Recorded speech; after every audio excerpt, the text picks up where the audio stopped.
नमस्कार दोस्तों, आइए जानते हैं आज की 20 बड़ी खबरें। प्रधानमंत्री नरेंद्र मोदी ने घाना की 2 दिवसीय यात्रा शुरू की, जो उनके 5 देशों के दौरे का हिस्सा है। इस यात्रा का उद्देश्य भारत घाना संबंधों को मजबूत करना और व्यापारिक सहयोग बढ़ाना है। मोदी ने घाना के राष्ट्रपति के साथ बैठक में डिजिटल अर्थव्यवस्था और नवीकरणीय ऊर्जा पर चर्चा की। यह यात्रा भारत की अफ्रीकी देशों के साथ कूटनीतिक रणनीति को रेखांकित करती है। दोनों देशों ने शिक्षा और स्वास्थ्य क्षेत्र में नए समझौतों पर हस्ताक्षर किए। यह भारत की वैश्विक उपस्थिति को और मजबूत करने की दिशा में कदम है। इलाहाबाद हाई कोर्ट ने कृष्ण जन्मभूमि शाही ईदगाह विवाद में एक याचिका खारिज कर दी, जिसमें मस्जिद को विवादित संरचना घोषित करने की मांग थी।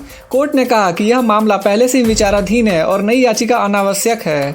इस फैसले से मथुरा में चल रहे विवाद पर नई बहस छिड़ गई है।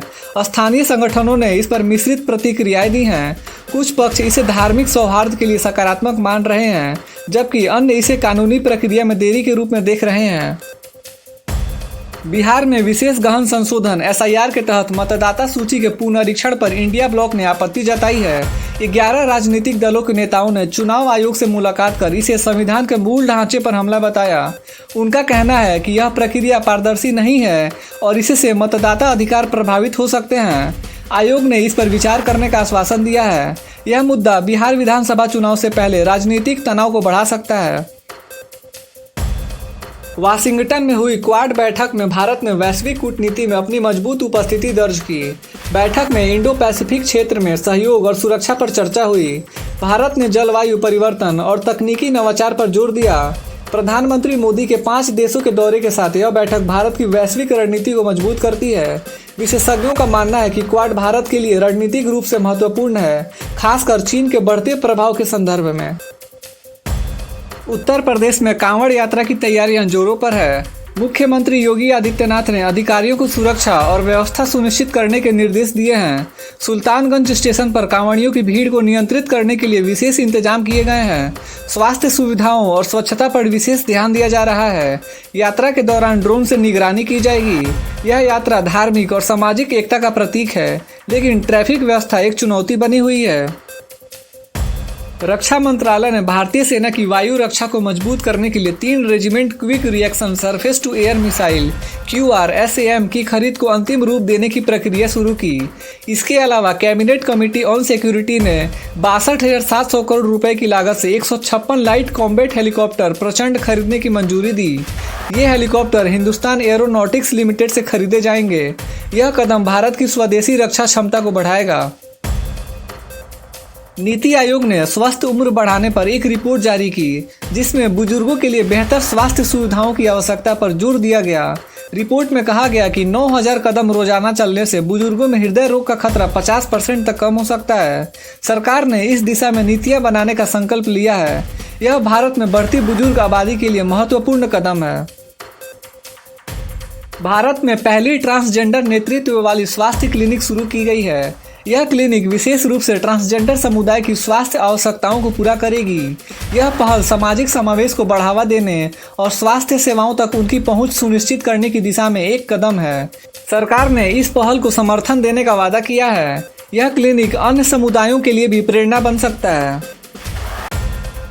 भारतीय रिजर्व बैंक ने प्री पेमेंट शुल्क पर नई नीति की घोषणा की। इस नीति के तहत बैंकों को ऋण के समय पूर्व भुगतान पर लगने वाले शुल्क को कम करने के लिए कहा गया है। यह कदम उपभोक्ताओं के लिए वित्तीय बोझ को कम करेगा।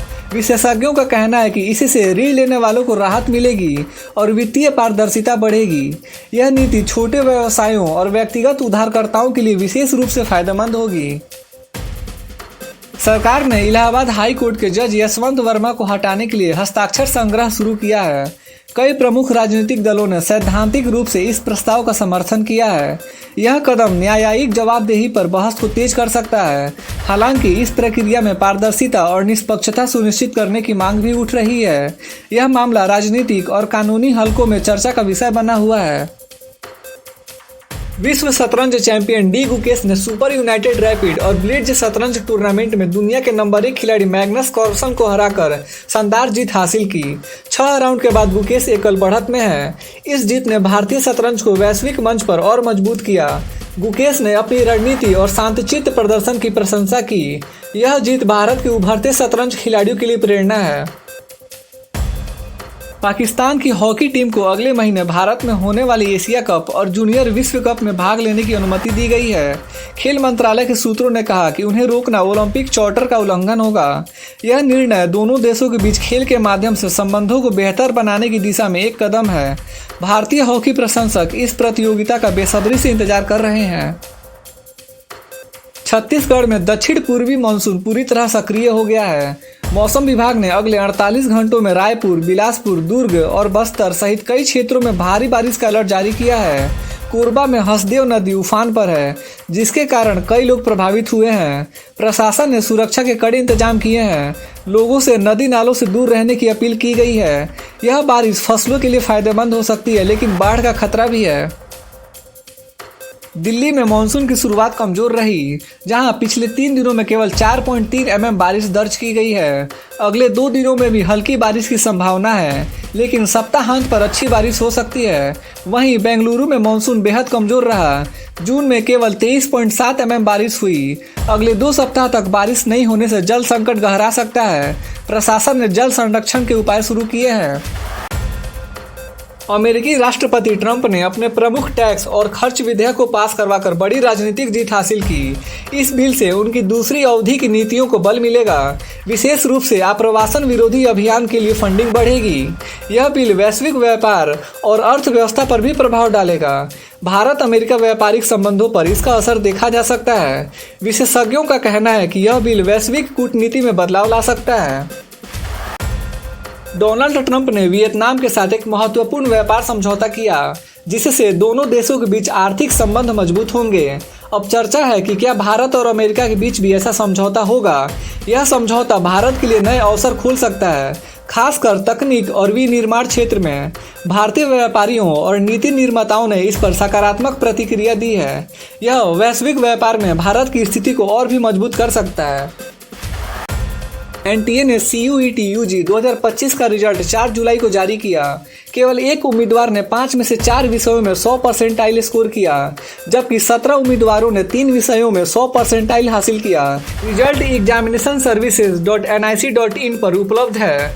यह रिजल्ट कॉलेज प्रवेश के लिए महत्वपूर्ण है। उम्मीदवारों को सलाह दी गई है कि वे जल्द से जल्द अपने स्कोर कार्ड डाउनलोड करें।